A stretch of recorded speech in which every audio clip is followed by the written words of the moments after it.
1919 के अधिनियम से भारतीय राजनीति का कोई भी पक्ष संतुष्ट नहीं हुआ। बाल गंगाधर तिलक ने तो इन सुधारों को एक बिना सूरज का सवेरा बताया। एनी बेसेंट द्वारा कहा गया कि ना तो इंग्लैंड को शोभा देता है कि ऐसे सुधार पेश करें और ना ही भारतीयों को शोभा देता है कि वे ऐसे सुधार स्वीकार करें। गांधी जी के कहने पर कांग्रेस द्वारा भी इस अधिनियम द्वारा स्थापित केंद्रीय और प्रांतीय विधानमंडलों का बहिष्कार किया,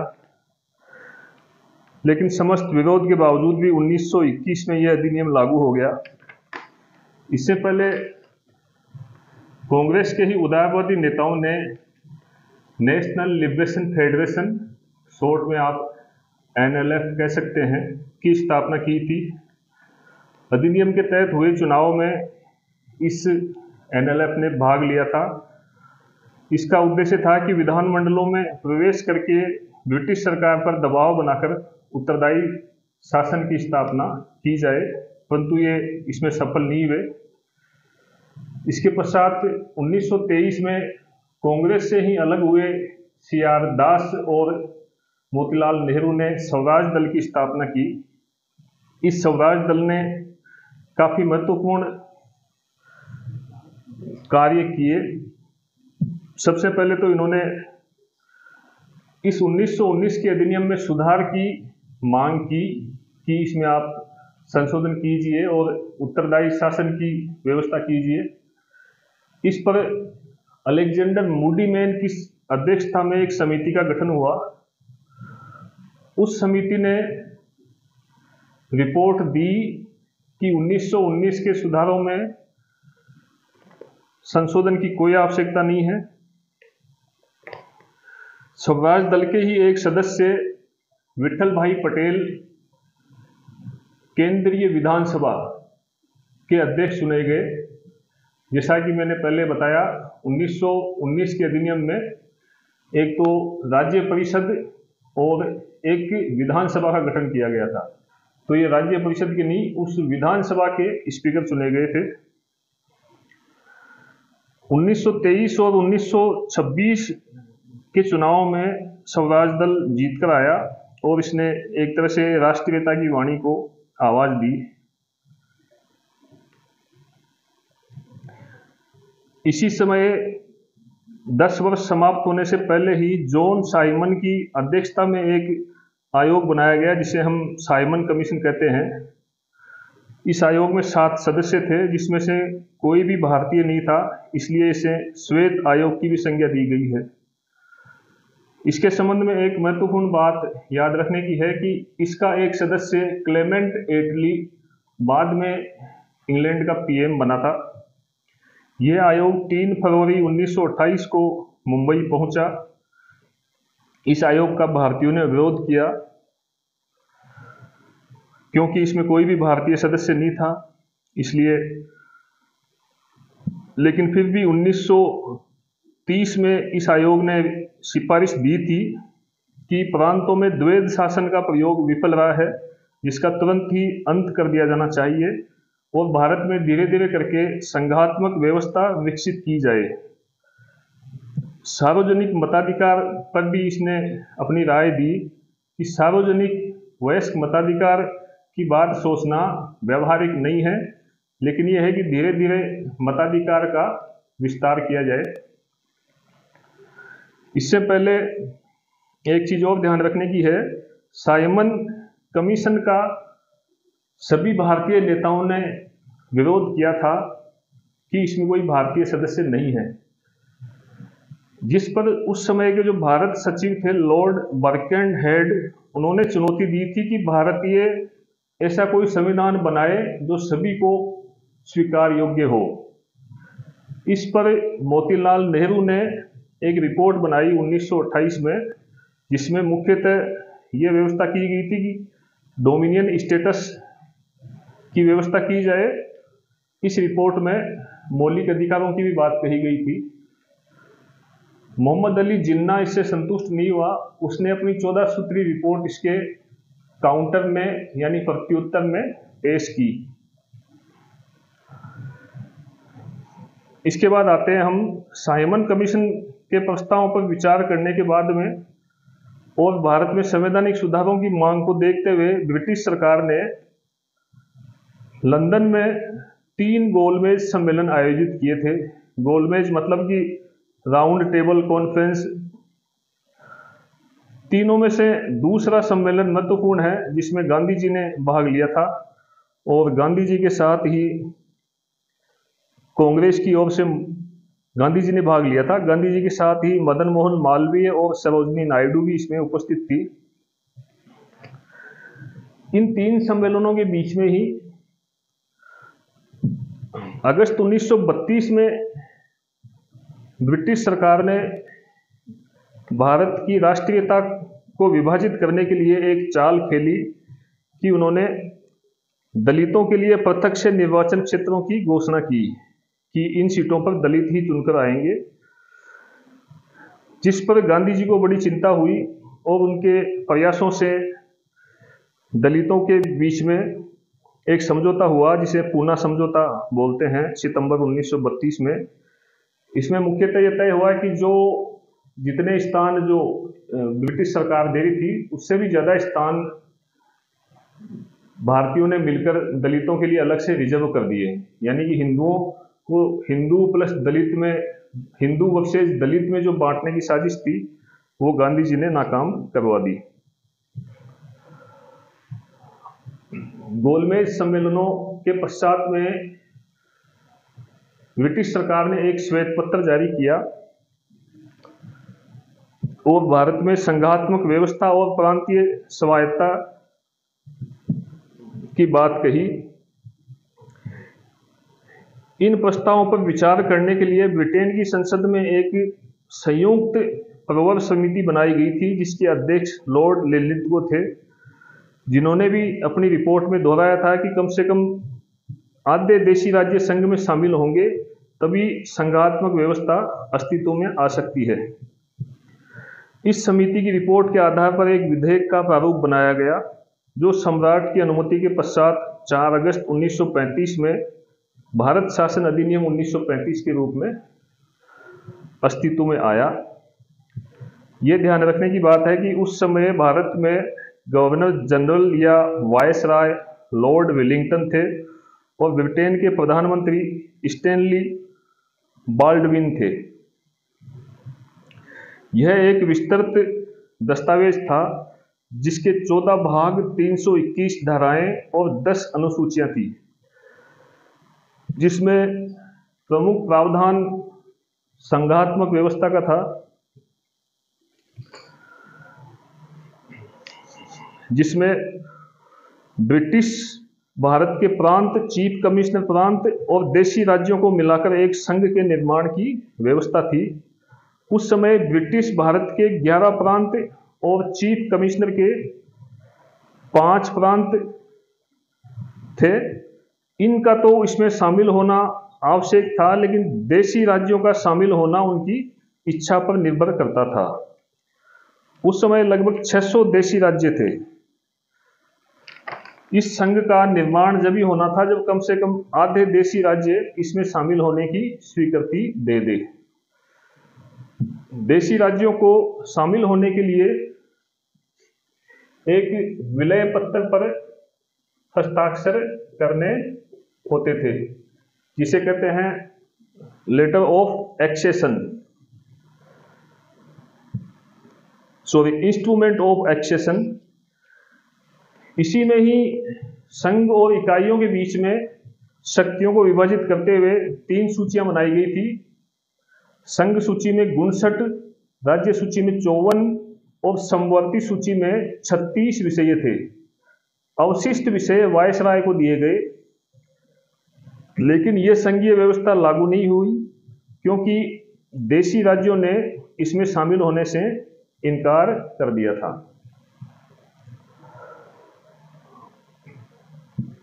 अब है संघीय कार्यपालिका। इस अधिनियम के द्वारा जो संघीय कार्यपालिका की व्यवस्था की गई वह इस प्रकार थी कि संघीय कार्यपालिका का प्रधान गवर्नर जनरल होता था, जो सम्राट की ओर से चुना जाता था। 5 साल के लिए। इसमें जो 1919 के अधिनियम में प्रांतों में द्वैध शासन की व्यवस्था थी, उसको केंद्रीय स्तर पर लागू कर दिया गया, यानी आरक्षित विषय और स्थानांतरित विषय। आरक्षित विषयों का व्यवस्था करता था गवर्नर जनरल और उसकी कार्यकारिणी, और हस्तांतरित विषयों की व्यवस्था करते थे मंत्री। आरक्षित विषयों में कुछ प्रमुख विषय थे, जैसे विदेशी मामले, सुरक्षा, धार्मिक मामले, जनजाति मामले इत्यादि। स्थानांतरित विषयों में थे शिक्षा, स्वशासन, स्वास्थ्य आदि। बाकी के इन दोनों के अलावा जो विषय थे वो गवर्नर जनरल को दे दिए गए। हस्तांतरित विषयों के संबंध में जैसे मैंने कहा कि मंत्री मिलकर प्रशासन करते थे, लेकिन गवर्नर जनरल भी कभी कभी इनमें अपने विशेष उत्तरदायित्वों का हवाला देते हुए हस्तक्षेप कर सकता था। इस प्रकार से ये कह सकते हैं कि ये व्यवस्था अपने आप में ही काफी कमियां लिए हुए थी। गवर्नर जनरल के विशेष उत्तरदायित्व क्या थे, ये बिल्कुल भी कहीं पर भी स्पष्ट नहीं थे। इसी प्रकार यह भी स्पष्ट है कि गवर्नर जनरल को विधायिका द्वारा पारित किसी भी विधेयक को रोकने हेतु वीटो के प्रयोग की भी शक्ति दी गई। गवर्नर जनरल को अध्यादेश जारी करने की भी आजादी दी गई। वह विधानमंडल के किसी सदन का अधिवेशन बुलाने, सत्र का अवसान करने और विधानसभा का विघटन करने की भी शक्ति रखता था।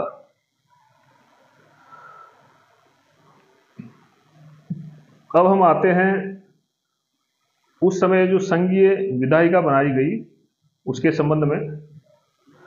संघीय विधायिका के 2 सदन रखे गए,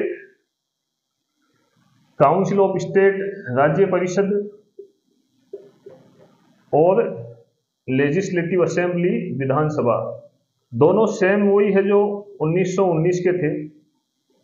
1919 के अधिनियम में भी दोनों यही थे। काउंसिल ऑफ स्टेट में 260 सदस्य अधिकतम हो सकते थे, जिसमें 156 ब्रिटिश भारत से, ब्रिटिश इंडिया और 104 देशी रियासतों से होने थे। इसका काउंसिल ऑफ स्टेट यानी राज्य परिषद का कार्यकाल 9 वर्ष होना था, जिनमें से 1/3 सदस्य हर एक 3 साल में रिटायर हो जाते थे। जैसे कि वर्तमान जो राज्यसभा की व्यवस्था हम देखते हैं, वैसी व्यवस्था इन्होंने की थी राज्यसभा में। जहां वर्तमान की राज्यसभा में यहाँ ये 6 वर्ष है, ये यहाँ पे 9 वर्ष था। इसी प्रकार अभी हम देखते हैं राष्ट्रपति राज्यसभा में सदस्य मनोनयन करता था, वैसी ही व्यवस्था सदस्यों के मनोनयन की इसमें राज्य परिषद में भी की गई, और ये अधिकार दिया गया गवर्नर जनरल को।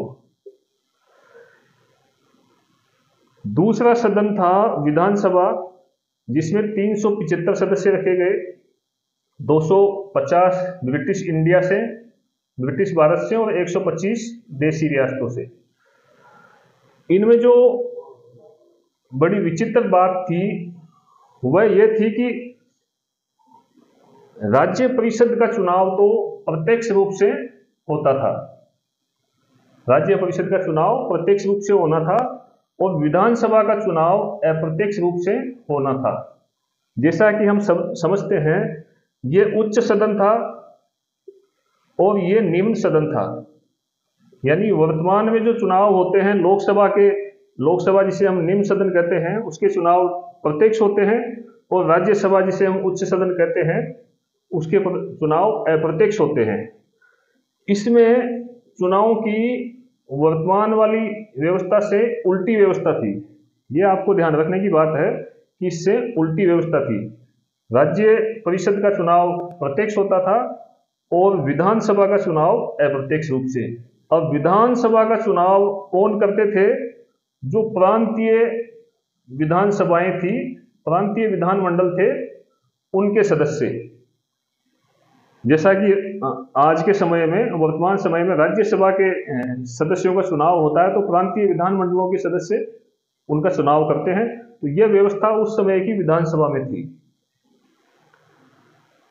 संघीय विधायिका के संबंध में कुछ बातें और भी महत्वपूर्ण हैं।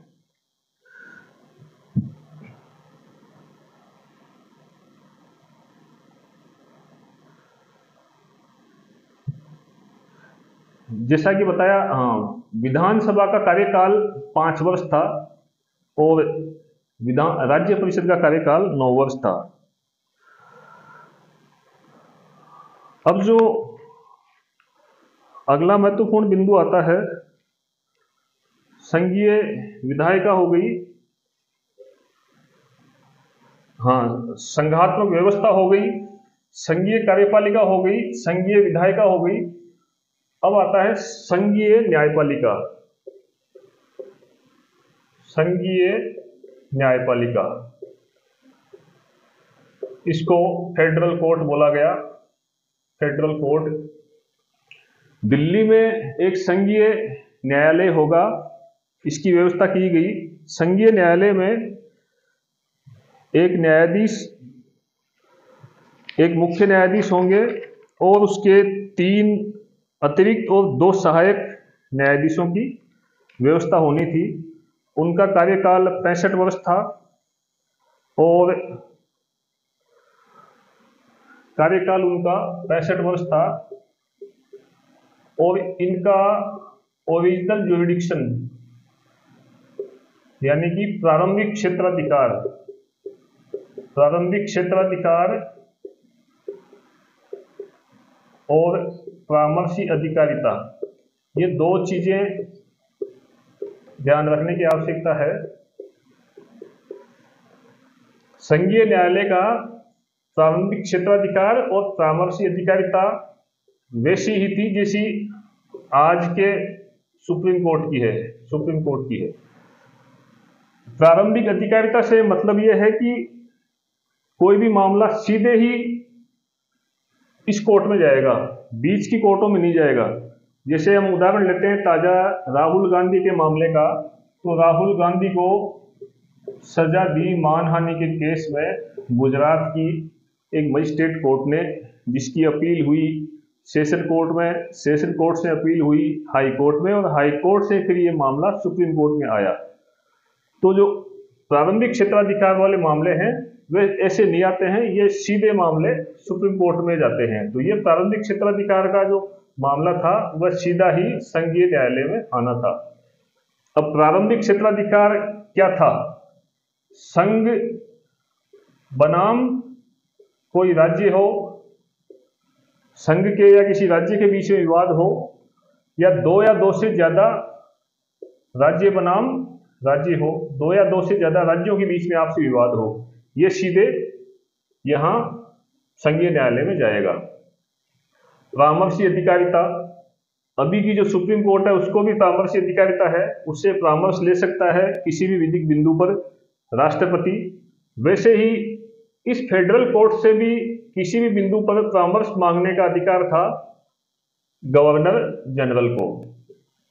तो ये 2 बातें आपको ध्यान रखने की है, ये दोनों बातें आज की सुप्रीम कोर्ट से मिलती है। इस संघीय न्यायालय के फैसले से अपील होती थी सीधे इंग्लैंड में, और संघीय न्यायालयों के न्यायाधीशों की नियुक्ति करता था खुद सम्राट, जो इंग्लैंड का सम्राट था वह इनकी नियुक्ति करता था, और इनकी उम्र 65 वर्ष तक की थी।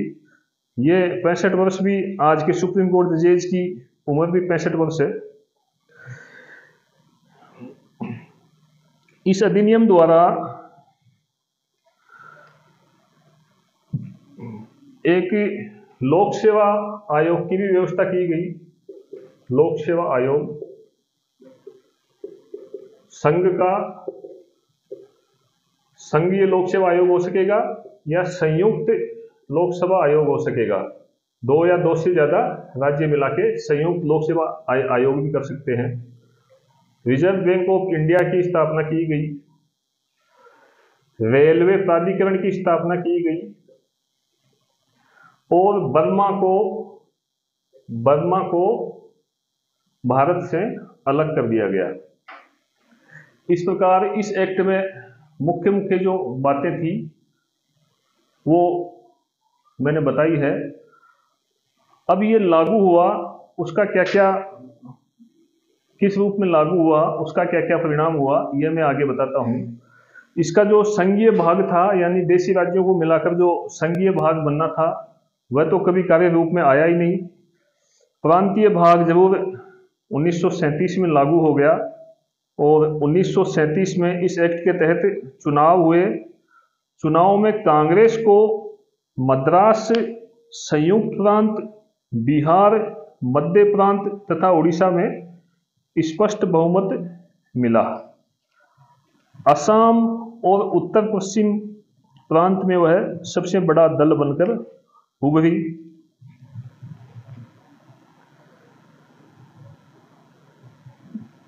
पंजाब में यूनियनिस्ट पार्टी को स्पष्ट बहुमत मिला। शुरू में कांग्रेसी नेता सरकार के गठन के पक्ष में नहीं थे। वे ये चाहते थे कि गवर्नर जनरल ये आश्वासन दे कि प्रांत में जो गवर्नर है वो मंत्रियों के कामकाज में दखल नहीं देंगे, परंतु ऐसा कोई आश्वासन गवर्नर जनरल ने नहीं दिया। लेकिन बाद में कांग्रेस सरकार गठन के लिए राजी हो गई। कांग्रेस ने जुलाई 1937 में कई प्रांतों में अपने मंत्रिमंडल बनाए। सभी कांग्रेसी प्रांतों में कृषि सुधार, प्रारंभिक शिक्षा, नशाबंदी, ग्राम पंचायतों के पुनरुत्थान आदि क्षेत्रों में उल्लेखनीय काम हुए।